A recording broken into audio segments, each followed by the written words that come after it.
In my previous analysis, I have said here if a charge is missing over the rim of the circular watch, then the resultant force over the plus Q is equal to the force applied by the missing charge and towards its direction. I used the same concept here to find this type of analysis. First, let me to analyze the question. This time, I have two charges missing over the circumference of the clock.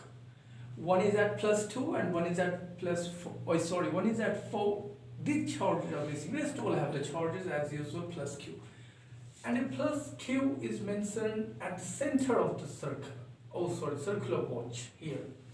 Now my job is to find the force applied by this setup over this plus Q. It's not 0 because by the charges are missing and there is only one charge, so I can tell that it is exactly towards that charge. Let's analyze. What will it do? First of all, I'll have to find the angle between two consecutive points in a circular clock. Something like this. The total angle at the center of a clock is 360 degrees and there are 12 points here. So divide 360 by 12, we get 30-degree angle between two consecutive points. Suppose 9 and 10, radius here, radius here. This angle will be 30 degrees.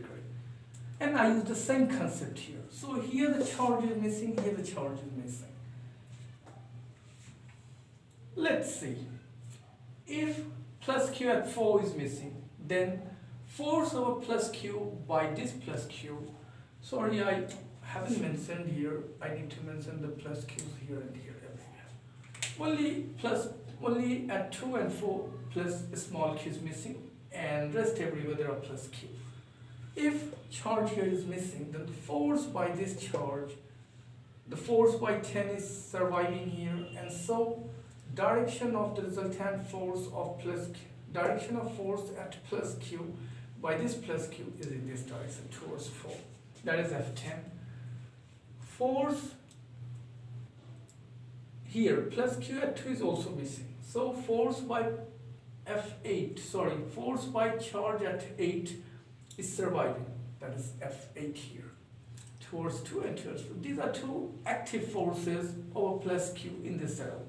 And the resultant force over plus Q is being derived by these two forces. Add them vectorially. I'll have to do that. Now the total force over plus Q is the resultant addition of these two vector forces, F10 plus F8. As we know, the distance are equal and the magnitude of plus Q and all the small plus Q's are same.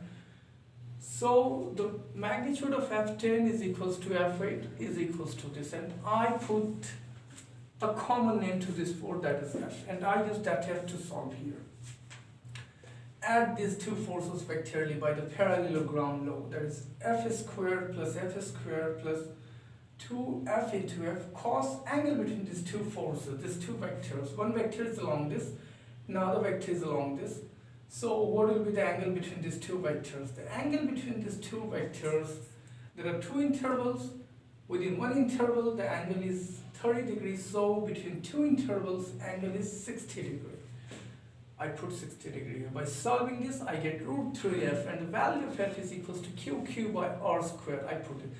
This is the resultant force over plus Q by this setup. If I remove one plus Q more, then I have to add a third force here, which is surviving, and again you have to use vector addition.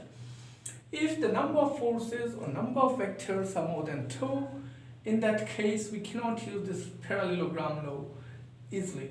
We have to use the component process to add the vectors, and I had described component process in my previous problems based on electrostatic forces. You can see that. As much charges are missing, we can find the force by adding the surviving forces here. Now I hope such type of problems has been clear. I share what I learned and what I analyzed by myself. If anyone has any kinds of doubts in electrostatics, magnetism, quantum mechanics, general mechanics, optics, you can ask with me, you can contact through me over my Facebook, Instagram, WhatsApp, and my YouTube channel, Physics Defines the World. and suggest my errors too here, because I'm also a student, and I used to share my views. So suggest my errors and improve my content. I warmly welcome these things. Thanks for watching.